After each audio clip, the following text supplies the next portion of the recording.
Hi, പുതിയൊരു വീഡിയോയിലേക്ക് എല്ലാവർക്കും സ്വാഗതം. ഇന്ന് നമ്മൾ 5 മിനിറ്റ് റിവിഷൻ സീരീസിന്റെ പാർട്ട് 3യിൽ ചെയ്യാൻ പോകുന്നത് ഏറ്റവും കൂടുതൽ റിപ്പീറ്റഡ് ആയിട്ട് ചോദിച്ചിട്ടുള്ള ഒരു ടോപ്പിക്കാണ് ഐക്യ കേരള പ്രസ്ഥാനം. അപ്പൊ ഐക്യ കേരള പ്രസ്ഥാനം ഇതുവരെ പഠിച്ചിട്ടില്ലാത്തവർക്ക് വേണ്ടിയിട്ടും ഓൾറെഡി പഠിച്ചിരിക്കുന്നവർക്ക് വേണ്ടിയിട്ടും ഒക്കെ ആയിട്ട് നമുക്ക് 5 മിനിറ്റ് കൊണ്ട് ഇമ്പോർട്ടന്റ് പോയിന്റ്സ് മാത്രം നോക്കി നിർത്തിയാലോ. അപ്പം സ്ഥിരമായിട്ട് ചോദിക്കുന്ന ചോദ്യമാണ്. കേരള ഹിസ്റ്ററി ശ്രീധരമേനോന്റെ ടെക്സ്റ്റിൽ നിന്നാണ് സ്ഥിരം ചോദിക്കുന്നത്. ഇതൊക്കെ ഉൾപ്പെടുത്തിയിട്ട് നമുക്ക് വേഗത്തിൽ ഈ ഒരു റിവിഷൻ നോട്ട്സ് നോക്കാം.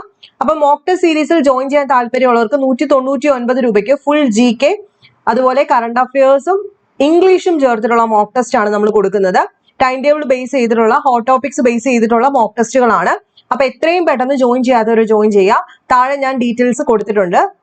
ആർക്കെങ്കിലും സംശയം ഉണ്ടെങ്കിൽ ചോദിക്കാം. താഴെ കാണുന്ന നമ്പറിലേക്ക്, ഡിസ്ക്രിപ്ഷൻ ബോക്സിൽ കൊടുത്തിരിക്കുന്ന നമ്പറിലേക്ക് ഇൻട്രസ്റ്റഡ് എന്ന് പറഞ്ഞിട്ട് മെസ്സേജ് അയക്കുക. നിങ്ങൾക്ക് നല്ലൊരു അസറ്റായിട്ട് തന്നെയാണ് പ്രിപ്പയർ ചെയ്യുന്നത്. പ്രീവിയസ് ചോദ്യം UPSC പ്രിലിംസിന്റെയും PSCയുടെ പ്രീവിയസ് ചോദ്യംസും മറ്റ് സംസ്ഥാനങ്ങളുടെ ചോദ്യങ്ങളും ഒക്കെ ഉൾപ്പെടുത്തിയിട്ടാണ്. അപ്പൊ നന്നായിട്ട് പ്രിപ്പയർ ചെയ്യണമെന്ന ആഗ്രഹമുള്ളവർ മോക്ക് ടെസ്റ്റിൽ ജോയിൻ ചെയ്യാം. ഓക്കെ, അപ്പൊ നമുക്ക് സ്റ്റാർട്ട് ചെയ്യാം. ആദ്യമായിട്ട് എന്താണ് ഐക്യ കേരള പ്രസ്ഥാനം? ഞാൻ ഇവിടെ ഇംഗ്ലീഷ് നോട്ടിന്റെ മലയാളം നോട്ടും കൂടെ ആഡ് ചെയ്തിട്ടുണ്ട്. എക്സ്ട്രാ പോയിന്റ്സും കൂടെ പറയാം. 1928 ഏപ്രിലില് എറണാകുളത്ത് വെച്ച് നടന്ന ഒരു സംസ്ഥാന ജനകീയ സമ്മേളനത്തിൽ ഐക്യ കേരളത്തെ കുറിച്ച് ഒരു പ്രമേയം പാസ്സായി. എന്താണ്? 1928 ഏപ്രിലില് എറണാകുളത്ത് വെച്ച് നടന്ന സംസ്ഥാന ജനകീയ സമ്മേളനത്തിൽ ഐക്യ കേരളത്തെ കുറിച്ച് ഒരു പ്രമേയം പാസ്സായി. 1928 മെയ് മാസത്തില് നെഹ്റുവിന്റെ അധ്യക്ഷതയില് പയ്യന്നൂരിൽ ചേർന്ന രാഷ്ട്രീയ സമ്മേളനം കേരളത്തെ ഒരു പ്രത്യേക പ്രവിശ്യയാക്കാൻ കേന്ദ്ര കോൺഗ്രസ് നടപടികൾ സ്വീകരിക്കണമെന്ന് അഭ്യർത്ഥിക്കുന്ന ഒരു പ്രമേയം പാസാക്കി. അപ്പൊ 2 ഡേറ്റുകളാണ് ഓർത്തു വെക്കേണ്ടത്. ഒന്ന്, ഐക്യ കേരളത്തെ ആസ്പദമാക്കി ആദ്യകാലത്തുണ്ടായ പ്രമേയങ്ങളിൽ ഒന്നാണ് 1928 ഏപ്രില് എറണാകുളത്ത് വെച്ച് കൂടിയ എന്താണ് നടന്നത്? അവിടെ നാട്ടുരാജ്യ പ്രജാ സമ്മേളനം അംഗീകരിച്ച ഐക്യ കേരള പ്രമേയം 1928 ഏപ്രില്. അതിനുശേഷം എന്താണ്? 1928 ആരുടെ അധ്യക്ഷതയിലാണ്? നെഹ്റുവിന്റെ. പ്രീവിയസ് ചോദ്യമാണ്. നെഹ്റുവിന്റെ അധ്യക്ഷതയില് പയ്യന്നൂരിൽ വെച്ച് നടന്ന രാഷ്ട്രീയ സമ്മേളനത്തിൽ അടുത്തൊരു ഐക്യ കേരള പ്രമേയം, അതായത് ഒരു പ്രത്യേക പ്രവിശ്യയായിട്ട് കേരളത്തെ മാറ്റണമെന്ന് കേന്ദ്ര കോൺഗ്രസ് നടപടികൾ അതിനു വേണ്ടിയിട്ട് കാര്യങ്ങൾ സ്വീകരിക്കണമെന്നും അഭ്യർത്ഥിക്കുന്ന ഒരു പ്രമേയം പാസ്സാക്കുന്നു. ഓക്കെ, ഒരു കാര്യം കൂടെ ഉണ്ട്. 1937 നവംബറില് തിരുവനന്തപുരത്ത് വെച്ചിട്ട് ഡോക്ടർ പട്ടാഭി സീതാരാമയ്യരുടെ അധ്യക്ഷതയിൽ ചേർന്ന രാഷ്ട്രീയ സമ്മേളനം തിരുവനന്തപുരം, കൊച്ചി, മലബാർ എന്നിവ ഉൾപ്പെടുത്തി ഒരു ഉപ ഫെഡറേഷൻ രൂപീകരിക്കുന്നതിനുള്ള പ്രമേയം കൂടെ പാസ്സാക്കിയിട്ടുണ്ടായിരുന്നു. അപ്പൊ നോട്ട് ചെയ്ത് പഠിക്കുക.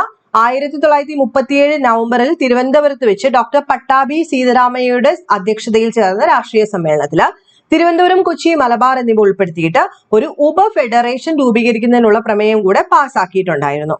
ദെൻ തിരുവിതാംകൂർ സ്റ്റേറ്റ് കോൺഗ്രസും കൊച്ചി സ്റ്റേറ്റ് പ്രജാമണ്ഡലവും ഐക്യ കേരളത്തെ അവരുടെ ലക്ഷ്യത്തില് ഉൾപ്പെടുത്തി.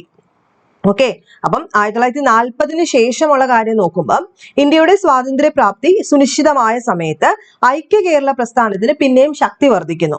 ഓക്കെ, 1946 ജൂലൈ 29 കൊച്ചിയില് കേരളവർമ്മ മഹാരാജാവ് കൊച്ചി നിയമസഭയ്ക്ക് അയച്ച ഒരു സന്ദേശത്തിൽ തിരുവിതാംകൂറും കൊച്ചിയും മലബാറും ചേർത്ത് വൈകാതെ തന്നെ കേരള സംസ്ഥാനം രൂപീകരിക്കുന്നതിന് അനുകൂലമായ അഭിപ്രായം രേഖപ്പെടുത്തിയിട്ടുണ്ടായിരുന്നു.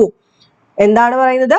1946 ജൂലൈ 29, 46 ആണ്, 45 അല്ല, 46. ടെക്സ്റ്റ് ബുക്കിൽ 46 ആണ്. 46 ജൂലൈ 29 കൊച്ചി രാജാവ് പിന്തുണ പ്രഖ്യാപിച്ചുകൊണ്ട് ഒരു പോസിറ്റീവ് സൈൻ കാണിച്ചിട്ടുണ്ടായിരുന്നു.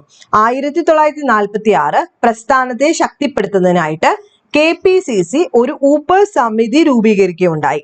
ഓക്കെ, 1946 KPCC ഒരു ഉപസമിതി രൂപീകരിച്ചു.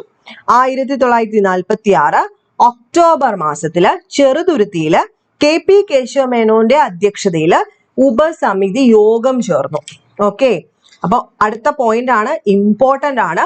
ഇതിന്റെ ഫലമായിട്ട് 1947 ഏപ്രിലില് തൃശ്ശൂരിൽ വെച്ചിട്ട്, എവിടെ വെച്ചിട്ടാണ്? തൃശ്ശൂരിൽ വെച്ചിട്ട് കേളപ്പന്റെ അധ്യക്ഷതയിൽ ഐക്യ കേരള മഹാസമ്മേളനം നടക്കുന്നു. ഇമ്പോർട്ടന്റ് ആണ്. 1947 ഏപ്രില് കേളപ്പന്റെ അധ്യക്ഷതയിൽ തൃശ്ശൂരിൽ വെച്ചിട്ട് ഐക്യ കേരള മഹാസമ്മേളനം നടന്നു.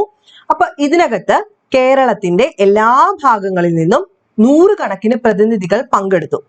അന്നോളം കേരളത്തിൽ നടന്നിട്ടുള്ള ഏത് സമ്മേളനത്തെക്കാളും കൂടുതൽ പ്രാതിനിധ്യം ഉണ്ടായിരുന്ന ഒരു സമ്മേളനമായിരുന്നു 1947 ഏപ്രിലിൽ നടന്ന ഈ കെ കേളപ്പന്റെ അധ്യക്ഷതയിൽ നടന്ന ഐക്യ കേരള മഹാസമ്മേളനം എന്ന് പറയുന്നത്. അപ്പം കൊച്ചി മഹാരാജാവ് സമ്മേളനത്തിൽ നേരിട്ട് വരികയും ഐക്യ കേരളത്തിന്റെ സ്ഥാപനത്തെ അനുകൂലിച്ച് പ്രസംഗിക്കുകയും ചെയ്തിട്ടുണ്ടായിരുന്നു. അതും പഠിച്ചു വെക്കാം. നോക്കിക്കേ, അപ്പൊ ഇതിനകത്ത് എത്രയും വേഗം ഐക്യ കേരളം സ്ഥാപിക്കണമെന്ന് ആവശ്യപ്പെട്ടുകൊണ്ട് ഈ മൊയ്തു മൗലെ അവതരിപ്പിച്ച പ്രമേയം ഏകകണ്ഠമായി അംഗീകരിക്കപ്പെട്ടു. അപ്പം അടുത്ത മറ്റൊരു പോയിന്റ് ആണ്, എന്താണ് പ്രമേയം അവതരിപ്പിച്ചത്? ഈ മൊയ്തു മൗലവിയാണ് പ്രമേയം അവതരിപ്പിച്ചത്. എന്താ പ്രമേയത്തിൽ പറഞ്ഞത്? എത്രയും പെട്ടെന്ന് എന്ത് വേണം? ഐക്യ കേരളം സ്ഥാപിക്കണം. ഓക്കെ, 1948 ഫെബ്രുവരിയിൽ ആലുവയിൽ നടന്ന ഐക്യ കേരള പ്രതിനിധി സമ്മേളനവും ഇമ്പോർട്ടന്റ് ആണ്. 1948 എവിടെ വെച്ച് നടന്നു? ആലുവയിൽ നടന്ന ഐക്യ കേരള പ്രതിനിധി സമ്മേളനം ഇമ്പോർട്ടന്റ് ആണ്.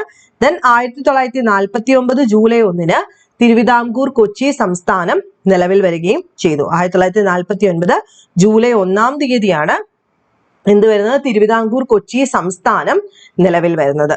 അപ്പൊ ഇത്രയും കാര്യങ്ങളാണ് ഓടിച്ചിട്ട് നമ്മൾ നോക്കേണ്ടത്. അപ്പൊ 1949 ഫെബ്രുവരിയിൽ ആലുവായിലും നവംബറിൽ പാലക്കാട്ടും, അപ്പൊ പല സ്ഥലങ്ങളിൽ പല ഡേറ്റുകൾ നിങ്ങൾക്ക് കാണാം. 48 ഫെബ്രുവരിയിൽ ആലുവയിലും അതുപോലെ തന്നെ നവംബറിൽ പാലക്കാട്ടും സമ്മേളനങ്ങൾ നടന്നിട്ടുണ്ടായിരുന്നു. അതിനുശേഷം 49 ജൂലൈ 1 തിരുവിതാംകൂർ കൊച്ചി സംസ്ഥാനം നിലവിൽ വരുന്നത്.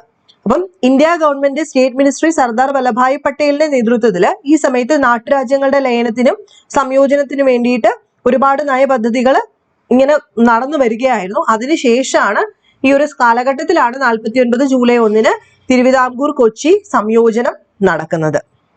ഓക്കെ, അപ്പൊ ഒരിക്കലും വിട്ടുകളയാൻ പറ്റാത്ത കുറച്ച് പോയിന്റ്സ് ആണ് നമ്മുടെ ഐക്യ കേരളവുമായിട്ട് ബന്ധപ്പെട്ട് നമ്മൾ ഇന്ന് ചർച്ച ചെയ്തത്. അപ്പം ആരെങ്കിലും നോക്കാതെ വിട്ടിട്ടുണ്ടെങ്കിൽ ഏറ്റവും ഇമ്പോർട്ടന്റ് ആണ് ഇന്ന് തന്നെ ഐക്യ കേരള പ്രസ്ഥാനം നോക്കിയിട്ട് ഉറങ്ങാനായിട്ട് ശ്രദ്ധിക്കുക. കാരണം എല്ലാ വർഷവും ചോദിക്കാറുണ്ട്, ഈ ടെക്സ്റ്റ് ബുക്കിൽ നിന്ന് തന്നെയാണ് ചോദിക്കുന്നത്. നെക്സ്റ്റ് വീഡിയോയിൽ കാണാം. ബൈ.